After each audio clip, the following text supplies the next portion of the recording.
Looks like we're streaming live. So can I start, Larry? Uh, no, not yet. Oh, okay. Okay, yes. Now I can. Alrighty. So I'm calling to order the Common Council Ordinance Committee regular meeting today, December 15th at 7 p.m. And I'm going to take the roll call. David Hoovelman is here. Present. Dominique Johnson. Here.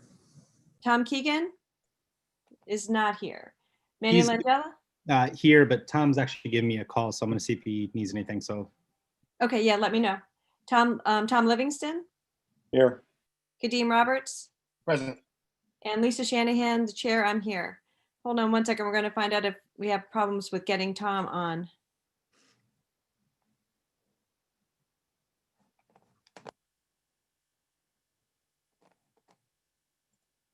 All right, so Brian, maybe you want to open with your statement right before we begin our public hearing. Sure. You want me to start? Yes, please. Okay.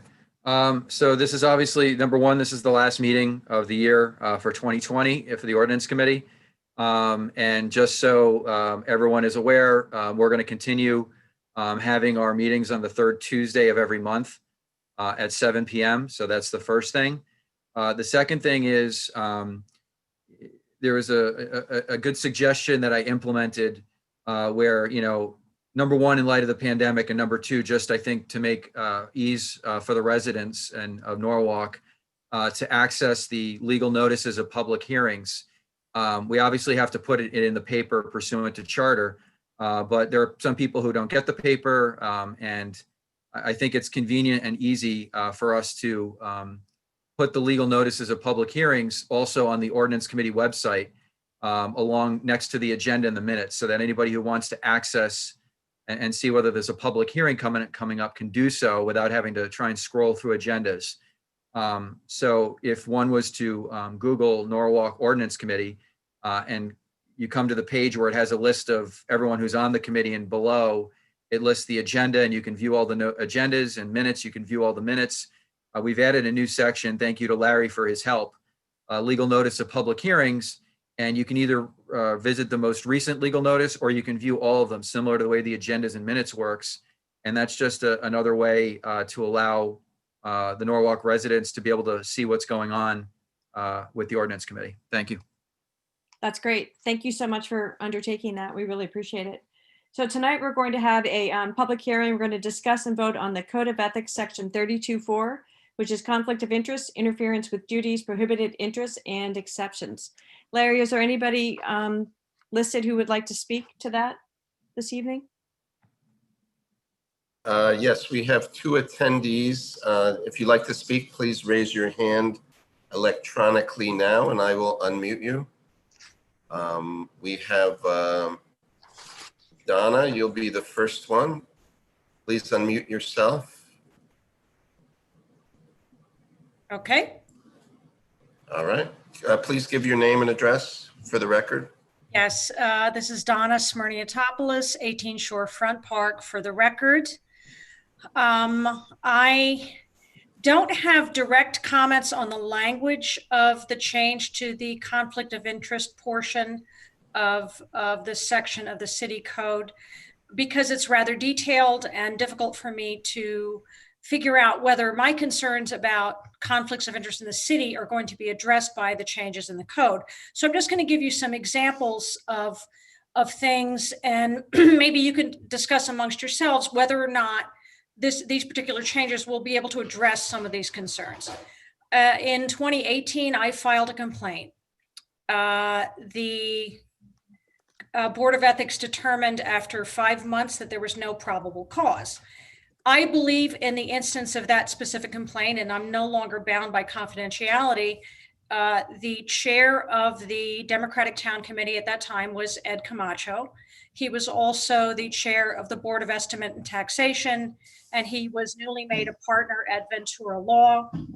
And the city, I don't know under whose advice, decided shortly after he was brought on to Ventura that they wanted to be represented in the opioid lawsuits.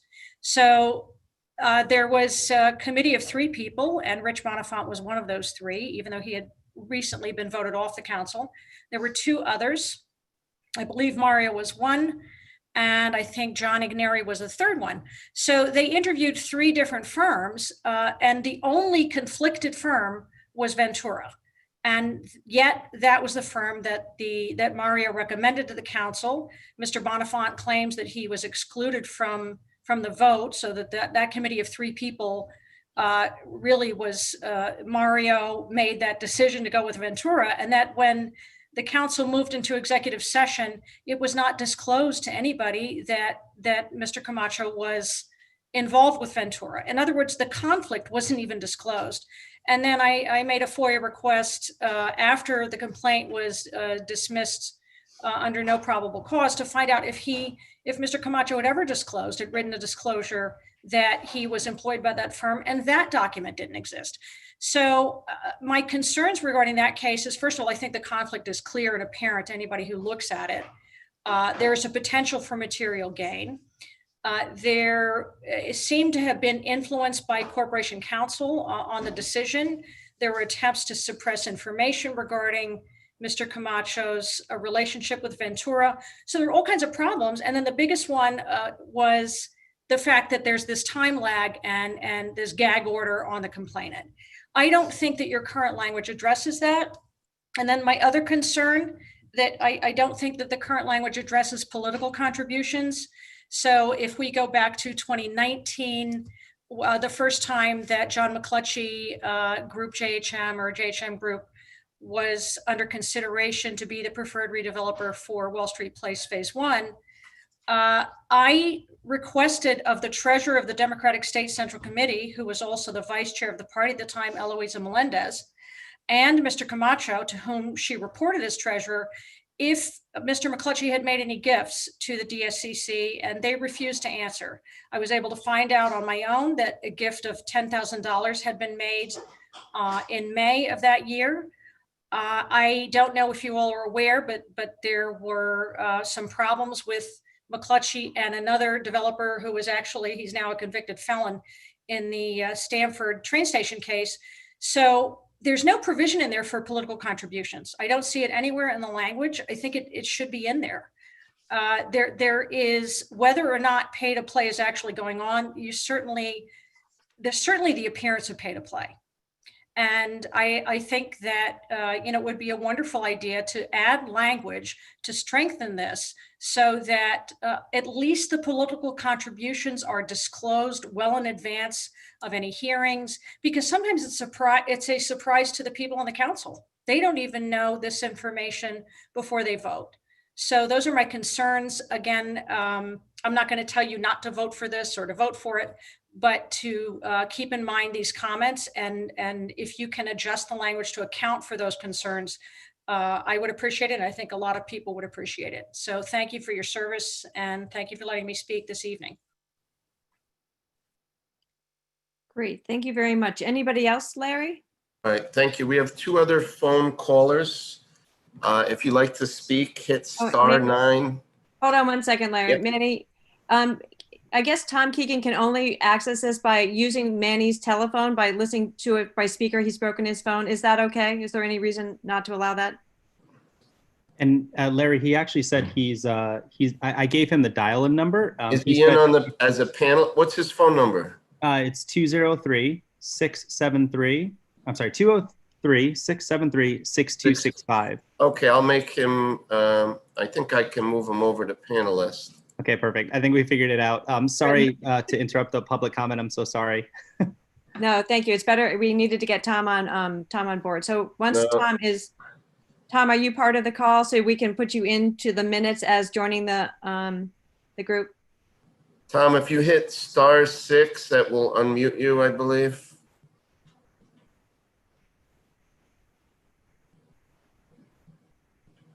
I'm just going to give it a minute.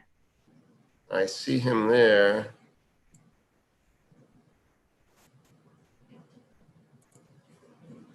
All right, well, let's continue with the public comment because I don't want to slow down. Okay, we have one other person. If you'd like to speak, hit star 9, and that will raise your hand electronically, and I will unmute you. Otherwise, we'll continue on with the meeting. I don't see anyone else. No one else is raising their hand? No. Okay, great. I'm going to now close the public hearing at this time, and I'm going to ask Brian to walk us through the new conflicts of interest language that we have been working on, if that's okay. I'm going to mute myself so that you can't hear that. Sorry, I just had to get myself off of mute there. I had to find it. All right, I see Tom can speak now. Tom, are you there? Yes, I am. Sorry for Okay. everyone. It's been a long journey. All right, great. No worries. We're just glad you're with us. We're going to have the minute taker note that you have joined the meeting at, I think it probably was 2 minutes ago at 7:11. And we're turning the meeting over. We've had the public comment, Tom, and we're moving on to Brian walking us through the new language for the proposed ordinance for the ethics. Okay, So just to let you know, I did hear much of Donna's public comments. I was able to hear that. Thank you. Oh, good. Thank you. Now Brian's on. Okay, welcome, Tom. So basically, I'll give footnotes until we get a little bit closer. This section 32.4 had been before the prior ordinance committee back in early 2019 after a lot of work by the Board of Ethics to try and work on not only the entire code, chapter 32, but specifically this section. It went to ordinance committee, I believe, twice, and then back to Board of Ethics both times. And after the second meeting with ordinance committee back probably in early 2019, it went back to Board of Ethics for additional work while other sections were dealt with. And it remained, it was being worked on by Board of Ethics at that time. And then in this year, it was brought back to the ordinance committee. I believe it was a couple of meetings ago. And there's been some back and forth between the ordinance committee and the Board of Ethics on these changes. And so what's in front of you, or what's in the agenda, as you'll see, first of all, what you'll see in the agenda is the first thing that you'll see after the page that identifies that we're talking about 32.4 is the legal notice that was actually in the paper, which is very small writing. It's difficult to see. So then I attach the legal notice that was scanned. Second, the legal notice that was scanned to Hearst Media to publish in the paper so people can see what's actually in the paper. But that doesn't have any red line on it because they don't do that.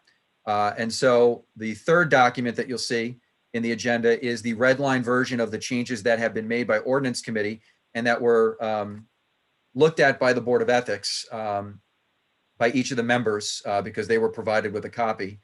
And so this has come back to a public hearing now with the changes that have been made and reviewed by both the ordinance committee and the Board of Ethics over many months. And as you can see, in subsection A of 32.4, conflict of interest, there's a very detailed definition of what conflict of interest is, and it's been worked on very hard by both board and the committee. And then it has 4 examples of what a conflict of interest may include, but it's not limited to these 4 items. Okay, and so I think what it does is it's a nice marriage of the 2 concerns. One, the marriage of the Board of Ethics to try and keep things a little bit broader to give them the ability to use their common sense and their own discretion in reviewing the code. And one of the other items that they identified was that you can't enumerate every single restriction or every single you shall do this or you shall not do this. But it's also harmonizes with what the ordinance committee had requested from the board, that there at least be some examples.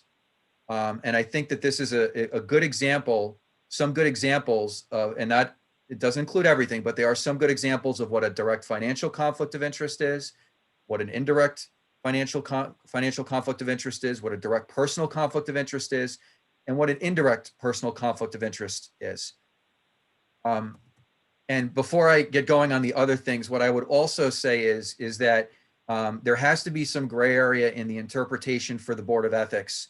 But that doesn't mean that people should just throw up their hands and give up when they look at this. If there's a question or a concern from somebody, they should reach out to either myself as staff of the Board of Ethics or the Board of Ethics, because they can provide some guidance. Specifically, if somebody is trying to, I'll use an example, wants to open up a business, but there might be a potential conflict of interest. They should raise that with the board, and they can provide an advisory opinion, which is located, I believe, in 3212. So that's an example of somebody taking the extra step of admitting that perhaps they understand it, but don't understand it enough in order to make that next step, especially when you're talking about, for example, opening up a business, and they're concerned about some potential conflict or some issue. And so ask that question. And, that's part of the reason why the Board of Ethics exists. So I think that this first subsection A is a good example of keeping it broad enough for the board to have discretion, but also providing specific examples, which is something that the Ordinance Committee wanted. If you look under subsection B, these are things that you shall not do, employees or officers. And for anybody watching, employees and officers are capitalized because they're defined terms. And you can find what the definitions are of capitalized terms in the entire code in chapter 32.3. And so you can see here, these are not very big changes, as you can see from the current code. Mostly a lot of it is, at least in the initial ones, a lot of it is just changing it, instead of municipal position to city position, or, capitalizing a defined term. One of the bigger changes, at least in terms of what you see in red line, is in subsection B5, which is the engaging in any business or transaction. And that's something that had a lot of work between Ordinance and Board of Ethics over the last couple of months as well. But a lot of these in subsection B, 1 through 8, I believe, yes, there aren't that many changes from the original version. And then you have subsection C, which are exceptions. And again, these are examples of things that are not prohibited. And I would echo again that if somebody has a question or concern, that they should reach out to the board or myself, and then I can reach out to the board and provide guidance to somebody who perhaps isn't sure whether they meet one of the exceptions for whatever situation that they have themselves in. And as you can see here, there aren't too many significant changes in subsection C. So very minimal changes in what you shall not do, very minimal changes in what you are allowed to do, despite subsection A and B. And really the big changes are in subsection A, which I believe provides more guidance to people concerning what a conflict of interest is, or what it could be, or isn't. Great. Thanks so much, Brian. I think that that's a really terrific summary of what we were trying to do, because what we did want was an overarching definition of conflict of interest to give people the concept, and then to try to dig into what's really not allowed and what can be accepted. So I'm going to open up the conversation then to the rest of our committee members and see if there's any comments or questions that any of them might have to Brian or any of us with regard to the new language. We've seen this 3 or 4 times, so I appreciate that everybody's pretty familiar with it. No questions or concerns? Oh, Tom Livingston. Yeah, I just, to the comment that was made, I don't want to address the merits of those proceedings. I assume they're both rejected, but I do want to ask the question, Brian. Presumably, when the ethics board was making these revisions, they would have considered, things like the cases they've heard. And I'm trying to figure out how to say this. I just want to make sure, I don't think we should slow anything down here. This has been in the works for a long enough time, but I do want to make sure people feel that issues have been addressed and discussed by the ethics board. And so I guess my question is, do you know if the Board of Ethics has considered things like political contributions and the like? So in terms of that, the process by which the Board of Ethics started this revision of the entire chapter, which Tom knows, he's been on the entire time that this has been going on. There's a lot of sections, and some of them are pretty large and complex. It started before I even started working as staff for the Board of Ethics back in 2017. I believe this had been going on for almost a year before I started working with them. So this is approximately more than 4 years that they've been working on this language. So I can't speak to what they were doing before that, and I can't speak to as to whether there are any ethics complaints or anything like that. But what I can tell you is that they really did not leave any stone unturned. They spent almost any time they had a meeting since I've been staff, they've been talking about either the Citizen's Guide to the Code of Ethics or the Code of Ethics itself, trying to respond a little bit to what was mentioned. I would go back to the definition of a conflict of interest in subsection A. It's including but not limited to. And so we're talking about not only direct and indirect financial conflict, but also direct and indirect personal conflict. And so part of that analysis is by the officer or employee.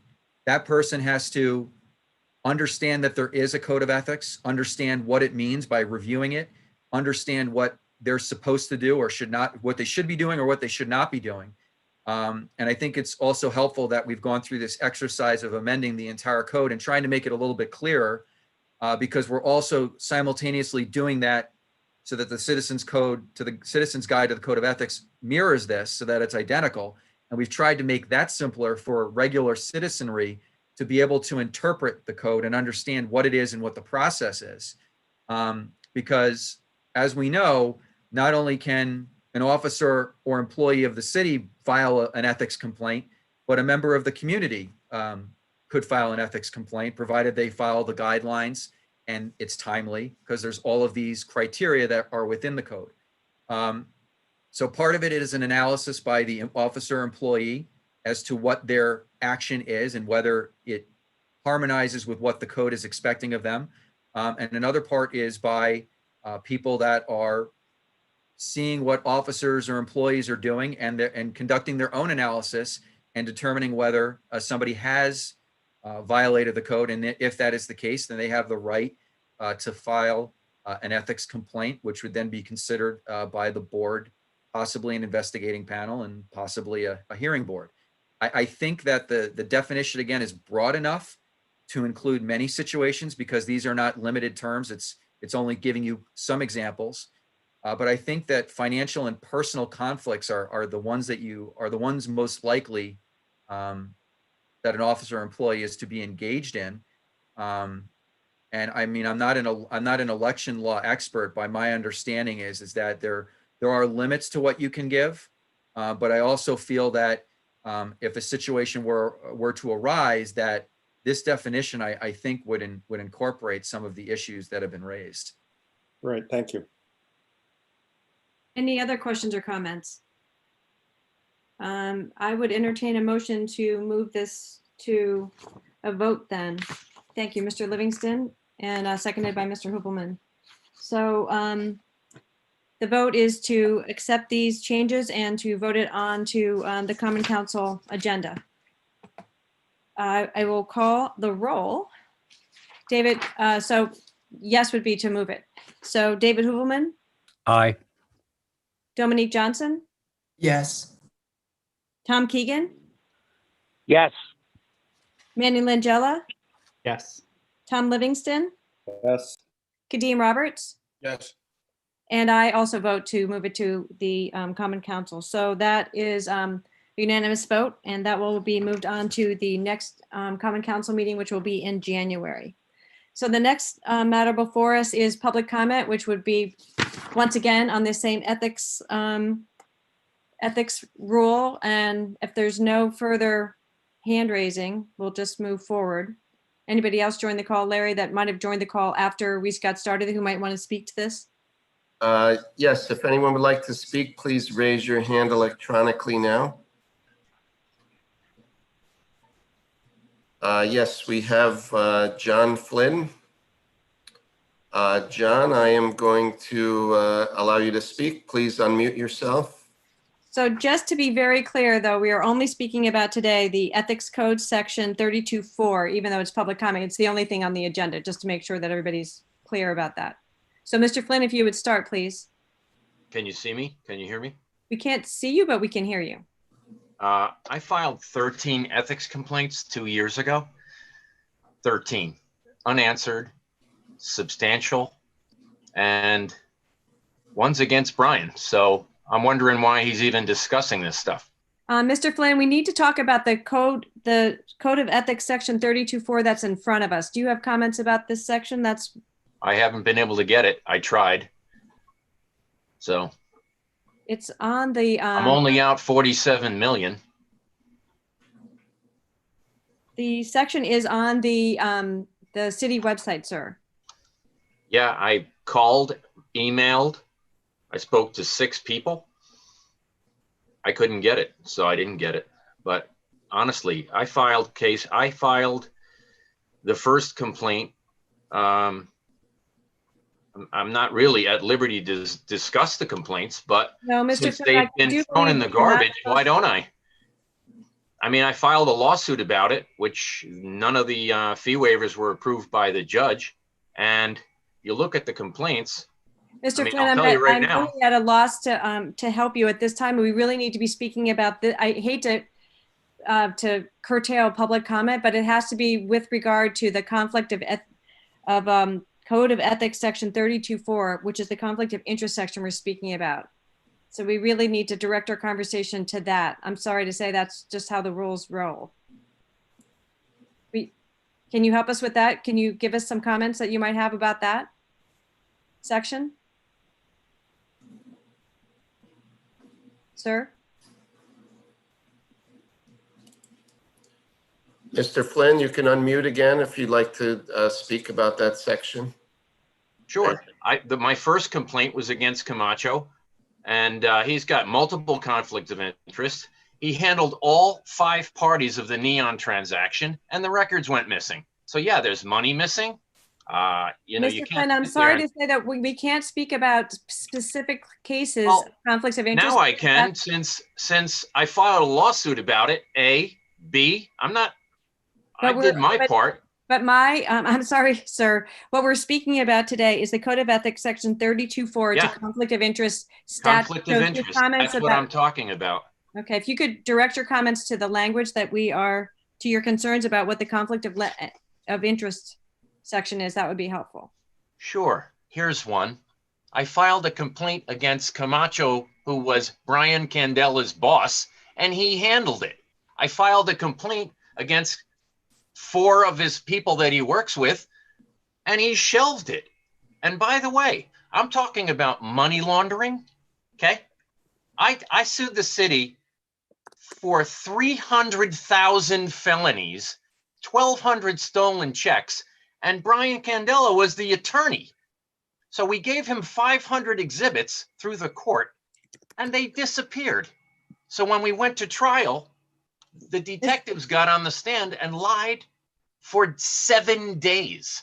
Mr. Flynn, I have to direct your comments to the Code of Conflict Ethics. of interest. Yes. Yes, please. No, Yes. you can't speak Brian about specific cases. Has had multiple complaints against the other attorneys on his staff, and he chose not to answer a single complaint I filed. Okay. So what happened? He recorded the changes in the meetings. Eloisa was covering for her boyfriend. And you can go on and on about how many conflict of interests there were. Okay. There's over 20. 2-0. So that addresses your point. You're all on the committee. You know what? There's a murder for hire one. You want to hear details? Sir, we can't speak about specific Code of Ethics complaints. We can only speak generally about the statute that's before us at this hearing. So if you have comments about this code, that would be really helpful to hear. You have about 30 more seconds in your time. I've given you an extra minute. Well, thank you, because I've learned nothing in 2 years. Mr. Bryan says, call Mr. Sass. What's his name? The guy's never returned my call, never taken my call, never returned a single email.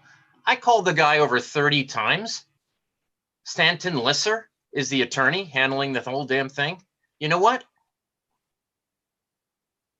it wouldn't be so bad if my son wasn't strangled in my driveway over this.